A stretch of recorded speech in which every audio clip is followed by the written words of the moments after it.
Income tax notice एक ऐसा शब्द है जिससे हर कोई डरता है, भले ही वो बिजनेसमैन हो, सैलरीड क्लास हो, पेंशनर हो या फिर कोई फ्रीलांसर हो। हर किसी का हमसे पहला सवाल यही होता है कि इनकम टैक्स नोटिस से कैसे बचें, जिसका जवाब सरकार ने खुद ही दे दिया है दो ऐसे टूल देकर, जिसका अगर हम प्रॉपर यूज करेंगे तो हमारे नोटिस आने के चांस 90% तक कम हो सकते हैं। तो आज हम चर्चा करेंगे उन दो टूल्स के बारे में जिससे हमारा रिस्क कम हो सकता है। दूसरा कि उनको हमें आईटीआर फाइल करते वक्त कैसे यूज करना चाहिए, और तीसरा अगर उनमें कोई डेटा का डिफरेंस होता है तो उसे हमें कैसे डील करना चाहिए। तो पहला टूल है 26AS। 26AS प्राइमरीली हमें दो चीजों के बारे में बताता है। पहला कि हमारे नाम पे कितना टीडीएस और टीसीएस ऑलरेडी जमा हो रखा है, और दूसरा कि हमने साल भर में कितनी हाई वैल्यू ट्रांजेक्शन्स करी हैं। अब टीडीएस का मतलब होता है कि हमारे नाम पर ऑलरेडी सरकार को कितना टैक्स जमा हो रखा है दूसरे इंसान के द्वारा। टीसीएस का मतलब होता है एक टाइप का टैक्स जो हमने पे किया था कुछ स्पेसिफाइड प्रोडक्ट परचेज करते हुए, जैसे कि कार, टिम्बर एक्सेट्रा, जिसका हमें इनकम टैक्स में बेनिफिट मिल जाता है। और हाई वैल्यू ट्रांजैक्शंस जो होती हैं वो इंक्लूड करती हैं जो हमने साल भर में प्रॉपर्टी परचेज करी होगी, कार परचेज करी होगी, या फिर कोई कॉर्पोरेट बॉन्ड्स वगैरह परचेज किए हों। ये सारी इंफॉर्मेशन मुझे 26AS में दिख जाती है। तो जब मैं आईटीआर फाइल करूंगा तो मैं चेक करूंगा कि जितना टीडीएस में आईटीआर में क्लेम कर रहा हूं उतना ही 26AS में दिख रहा हो।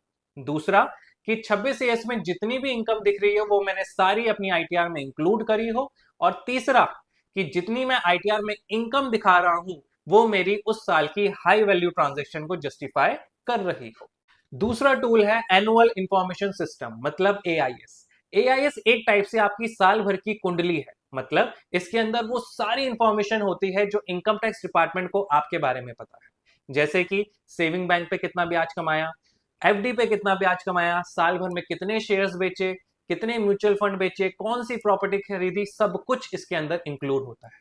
अब जब मैं आईटीआर फाइल करूंगा तो मुझे इस चीज का ध्यान रखना है कि वो सारी इनकम जो एआईएस में आ रही है वो मेरी आईटीआर में जरूर होनी चाहिए। मतलब अगर आपने 100 रुपए के भी शेयर बेचे हैं तो वो भी आपको आईटीआर में डिस्क्लोज करना पड़ेगा। अब हम बात करते हैं कि अगर कोई डिफरेंस आ रहा है उस इंफॉर्मेशन में जो आप आईटीआर में डिस्क्लोज कर रहे हैं और जो आपके 26AS और टीआईएस में दिख रहा है। 26AS की बात करें तो उसमें आपको रिक्वेस्ट करनी पड़ेगी उस इंसान को जिसने आपके नाम पर टीडीएस चढ़ाया है कि वो अपनी टीडीएस रिटर्न को रिवाइज करे, जिससे कि 26AS में सही अमाउंट आनी स्टार्ट हो जाए। और दूसरा, आपको अपने पास प्रॉपर डॉक्यूमेंट्री प्रूफ रखना पड़ेगा कि अगर कल के दिन डिपार्टमेंट कोई भी नोटिस इसके अगेंस्ट आपको इश्यू करता है तो आप प्रॉपर रिप्लाई दे सकें।